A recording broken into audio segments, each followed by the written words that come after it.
नमस्कार, सहर्ष स्वागत आहे सर्वांचं आपल्या यूट्यूब चॅनलवरती। संजय गांधी निराधार अनुदान योजनेच्या लाभार्थ्यांसाठी अतिशय महत्त्वाची माहिती।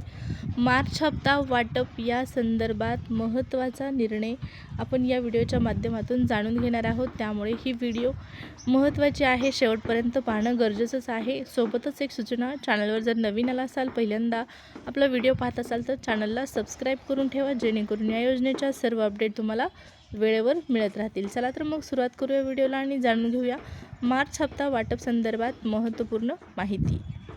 पहा, सर्व लाभार्थ्यांना माहीत असलं पाहिजे की आत्ता सध्या आपल्या महाराष्ट्र राज्याचं अर्थसंकल्पीय अधिवेशन सुरू आहे आणि या अधिवेशनादरम्यान संजय गांधी निराधार अनुदान योजनेच्या लाभार्थ्यांसाठी जे काही महत्त्वाचे मुद्दे मांडण्यात येतील, जे काही निर्णय घेण्यात येतील, ते आपल्या चॅनलच्या माध्यमातून तुमच्यापर्यंत पोहोचवण्याचा नक्कीच प्रयत्न केला जाणार आहे।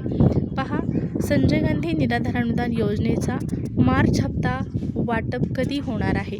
तुम्हाला माहीत असेल, फेब्रुवारी हप्त्या वितरणानंतर लगेचच 2 ते 3 दिवसामध्ये मार्च हप्ता वाटप करण्याचा निर्णय राज्य सरकारच्या माध्यमातून घेण्यात आलेला आहे। परंतु प्रत्यक्षामध्ये लाभार्थ्यांच्या खात्यामध्ये आणखीनही पैसे जमा झालेले नाहीत। तर मग आता हा हप्ता कधीपर्यंत तुमच्या खात्यामध्ये जमा होणार आहे, हा प्रश्न निर्माण होणं साहजिकच आहे। आणि सगळ्यात महत्त्वाचं म्हणजे पोर्टलवर अशा पद्धतीचा मेसेज आल्याशिवाय, एक विशिष्ट तारीख आल्याशिवाय तुम्हाला हप्ता वितरण केलं जात नाही आणि हा मेसेज येण्यापूर्वी शासन निर्णय येणं गरजेचं आहे। पहा, जसं की सांगण्यात आलं होतं की मार्चचा हप्ता लवकर जमा होणार आहे, परंतु या महिन्यामध्ये म्हणजेच फेब्रुवारी महिन्यामध्ये मार्च हप्ता जमा होणार नाही, ही आता स्पष्ट झालेलं आहे।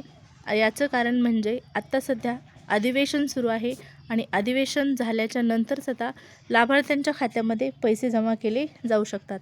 त्यातही एक महत्त्वाचा मुद्दा म्हणजे काय, तर फेब्रुवारीच्या हप्त्याप्रमाणे मार्चचा हप्ता लवकर मिळणार का उशिरा मिळणार, हा प्रश्न कायम आहे। कारण मार्चचा हप्ता वितरित करण्यासाठी फेब्रुवारीमध्येच परमिशन मिळालेली आहे, मान्यता मिळालेली आहे, फक्त हप्ता वाटप केला गेला नाही आणि हप्ता वाटप करण्यासाठी शासन निर्णय येणं गरजेचं आहे। आणखीन ऑफिशियलरित्या तशा प्रकारचा आदेश किंवा GR किंवा मान्यता नोटिफिकेशन काहीच आलेलं नाही। त्यामुळे मार्च महिन्यामध्ये हा हप्ता वाटप होईल आता अशी शक्यता आहे। वाटलं होतं की जर तुम्ही या महिन्याचे पैसे पुढच्या महिन्यामध्ये ट्रान्सफर करत असाल तर नक्कीच पुढच्या महिन्याचे पैसे या हप्त्या म्हणजे या महिन्यामध्ये ट्रान्सफर करायला काहीच हरकत नाही। अधिवेशन सुरू असल्याकारणाने अधिवेशनाच्या अगोदर हा हप्ता वितरित केला पाहिजे होता, परंतु तसं झालं नाही। तसं झालं असतं तर नक्कीच लाभार्थी खुश झाले असते।